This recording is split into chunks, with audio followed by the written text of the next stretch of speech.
Johnny Mac with your daily comedy news. A lot of downloads yesterday. If you are new, welcome to the show. Normally the late night jokes go here, but they've been off lately, so let's jump in. Damon Wayans was on Hot 97. That's a radio station in New York City. He talked about Dave Chappelle. Wayans says he loves Dave Chappelle and won't speak about the various controversies too much, saying they're filming everything he does right now and putting it out as specials. The thing is, you got to ask yourself as an artist, is it special? Or are they taking advantage of me because I'm special? The latest Netflix release is categorized as a comedy, but the description reads, Dave Chappelle delivers a speech at his prestigious alma mater that reflects on his comedy roots, his rise to fame, and why artists should never behave. Wayans says he hasn't watched it yet, but says it should be categorized as a speech. Don't blur the lines. Is this a special or is this a speech? There is no doubt that Dave Chappelle is the comedian of our generation. He's braver than I am right now. I wouldn't say he's braver than I've ever been because, you know, in living color, kind of speaks to my fearlessness. I totally respect him. He weathered a very difficult storm and came out the other side smiling, and I'm happy for him. If you were prepping your comedy podcast and you tried to search for comedy or comedian, one story came up over and over. Craig Robinson's show was canceled the other night after a gunman opened fire at a Charlotte comedy club. Yeah.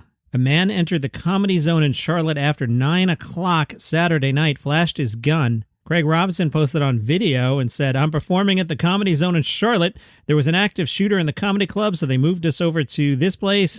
There's a concert going on, so I just thought I'd share with y'all. I'm safe. I'm cool. It was wild when I was in the green room, and they're like, everybody get out. It was a moment for sure. Nobody was hurt. One man has been placed in custody. The show was canceled. Speaking of The Office, Lego has a new Office set. This from Nerdist.com. The Office 1164-piece set measures over 3 inches tall, 12 inches wide, and 10 inches deep. It features the iconic Scranton office and all its employees. I'm going to challenge the all. I bet we can come up with somebody that's not part of this set. Designed for ages 18 and up, because, you know, if you're 7, don't go playing Office Lego, okay? The collection recreates the series' main work area. That includes Jim and Dwight's desk island, Phyllis and Stanley's desk island. You can also construct Michael's office, which even slides out so you can display it by itself, the conference room, and more. There are plenty of famous extras. It comes with Jim's teapot, letter, and engagement ring for Pam, Michael's screenplay, Dwight's hidden weapons and megaphone, Kevin's pot of chili, and a floating stapler encased in gelatin. It's available for pre-order now. Here are the 15 figures, all right? Let's see if we can catch them on the all. I already spotted one. No, Robert, California. What kind of Lego set is this? Here are the characters. Michael, Dwight, Jim, Pam, Ryan in the 5 spot, Angela, Oscar, Kevin, Stanley, Kelly, Phyllis, Meredith, Creed, Toby, and Daryl. You know why this set is awesome? No Andy. Like, say you wanted to play, hey, the Office Lego, but it's not as good as real Office Lego. Then you get the Andy figure and you put it where Michael's supposed to be, and you'd be like, I used to really like this Lego set. But come on, no Andy? That's not all. Where's Aaron? Where are the 2 guys from the last season? Where's Robert California? Where's whatever the woman that bought the company? Where are they? Where's the weird guy? Why can't I think of anyone's name? Tall guy. He's in like the last 6 seasons. What is his name? I like The Office. You'd act like I never saw the thing. What is that guy's name? It's going to bother me. You're all like screaming at your headphones right now, which makes you look weirder than me Googling this.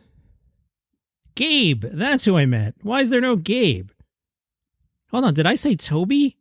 Yeah, there's a Toby. Whew, that would have been bad. But there's no Aaron. What are we, just playing like season 2 The Office? There's no Andy. That's kind of a big one. No Holly? What if I wanted Holly so I could take Holly and Michael and have them leave and then use my Andy figure and be like, I used to like this Lego set a lot more than I do now. Google's claiming there's a character on The Office named Kathy Sims. I think I know who this is, but I don't think she should be in this picture. Kathy Sims is Pam's temporary replacement while she's on maternity leave in season 8. Yeah, she shouldn't be in this list here, The Office. I mean, she's a character, but I don't know. So is the guy from the Phillies is a character. Robert California, why don't we have him? Karen, there's no Karen. There's no Mose. There's no Nellie. That's probably a good thing. Roy, gotta have Roy being mean to the Jim figure. How about the Senator? D'Angelo Vickers, played by the coldest person I've ever met, Will Ferrell. Charles Minor, played by the great Idris Elba. Pete Clark, Todd Packer. Come on. Sorry, I didn't mean to go off on that rant at all. Oh, and I can't just awkwardly go into this next story. All right, flip the order, Johnny Mac, flip the order. Okay, we'll tell you about John Mulaney. John Mulaney was at the Cubs game on Saturday, and he sang Take Me Out to the Ball Game. He wore a custom Cubs jersey with his name across the back and a matching baseball cap. And he sang Take Me Out to the Ball Game to a crowd of 41,000 fans. He also played the United Center. The Chicago Tribune had someone there and said, Mulaney was supremely confident, outwardly fun, frenetic, and faux positive. He noted that early on. He said it was the drugs. He said he knew his vibe seems different these days, and then leaned into the audience and asked a 12-year-old boy if he knew what had happened to Mulaney. The child did not. He asked the child's name. The kid said Pat. Mulaney said, in other cities, kids aren't named that. Chicago Tribune says much of Mulaney's act was centered on hilarious and relatively meaningly faux outrages, abusive airline service, greedy college telemarketers, and he seems eager for a fresher, more intense register. The results are moments in the new show that are so unsettling and chilly. He barks at the nice woman in charge of his intervention that she shouldn't be fooled by his warm-hearted persona. You cringe. He demands a free haircut at SNL during a week where he isn't even hosting. In rehab, he's disgusted the other patients haven't heard of him. He says, ask your teenage daughter or your son if he's not athletic. The times when he still throws in the usual stand-up material, Russia's crazy, there are too many podcasts. And as a child, he asked for a membership to the Chicago History Museum. It distracts. He even noted it seemed phony to sound so upbeat. He's right. And before the Chicago Tribune gives you the wrong idea, understand John Mulaney is fun to watch, but he's evolving, and that old faux vulnerability sounds real now. Today's Daily Comedy News is brought to you by ExpressVPN. I'm a big fan. I like my internet privacy. I've got this thing auto-configured. I fire up the new computer, and the new computer tells the internet, yeah, John's in New Jersey, somewhere in New Jersey, but not where you think he is. Ha, ha, ha. And then, I'm kind of private online. And sometimes I like to pretend I'm in, say, London and watch a Paul McCartney concert on the BBC from my, wink, wink house in the Docklands that I own and stuff. Whether you're connected to an unencrypted internet network on your phone, computer, tablet, TV, etc., you're sending countless pieces of information out into the digital world that can be seen and intercepted by many different parties before they get to their intended destinations. But on a VPN, you've got a secure tunnel between your device and the internet. That is why I recommend ExpressVPN. Go to expressvpn.com/DCN. The link is in the show notes. Find out how you can get an additional 3 months of ExpressVPN for free through the special offer. Sign up for a 1-year package, expressvpn.com/DCN. They sponsored today's Daily Comedy News. Right, I'm running one of my dopey contests this week. You're deciding who has the better dating game. Is it Pete Davidson or John Mulaney? Dan Bublitz Jr. has chimed in and asked a really good question. Is having an affair considered dating? I don't feel like it is, so I have to vote for Pete on this one. So that's a vote for Pete Davidson. Who do you think's got better game? John Mulaney, he's dating Olivia Munn. Pete Davidson currently dating Kim Kardashian. We're not voting on who's funnier, because I think we know the answer. But Dan brings up a good point. This entire contest may be flawed. I may not have thought this through, but I'm committed. So right now, Pete Davidson has the better dating game, even if you think my contest is stupid, which it kind of is. Go to the Facebook group, Daily Comedy News Podcast Group, or Instagram, Daily Comedy News.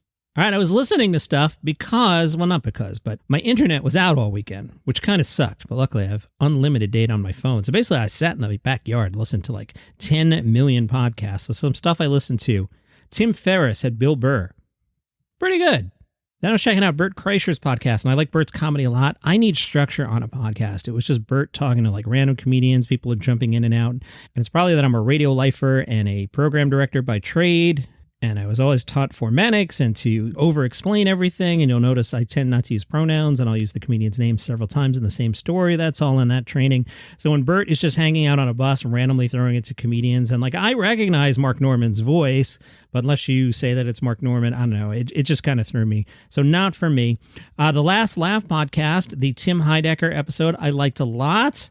The Sarah Cooper episode, not for me. I'll leave it there.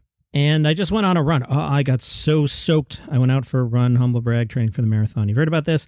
And a thunderstorm got me. And I was 1.5 miles from home. And I got soaked. Like so soaked, I left my clothes outside. Except for my pants. I wore the wet pants in the house. I'm not that weird. But there was a half-naked man in front of my house for 3 seconds if you know where to look.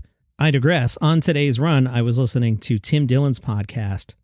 He had on Andrew Schultz, and I thought it was very, very entertaining. They were talking a lot about the industry, as we call it, and I've been industry adjacent enough to get a vibe for what they were talking about. Tim Dillon's show is great every week, but I will once again say, once he gets canceled, I will deny that I ever told you to listen to him. The story I bumped after the Lego story in the first half of the podcast, Jak Knight, stand-up comedian, passed away. He was 28 years old.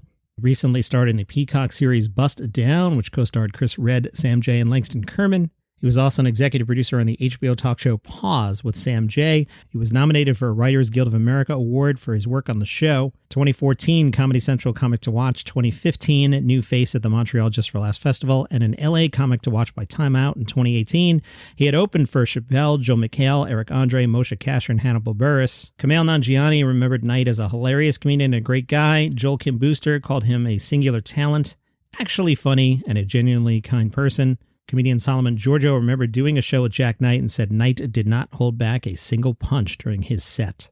From NBC News, as the January 6th committee prepares for primetime public hearings, one person was apparently recently identified to the FBI by online sleuths who figured out who he was. According to NBC, Kevin Downey Jr. was one of the highest-profile participants to have entered the U.S. Capitol on January 6th. Downey appeared on America's Got Talent in 2013 and was also on Bravo's Queer Eye for the Straight Guy in 2004. He also released at least one DVD special called I'm Not Gay, But Don't Stop. Online sleuths say they identified Downey with the help of surveillance footage released in connection with another January 6th case.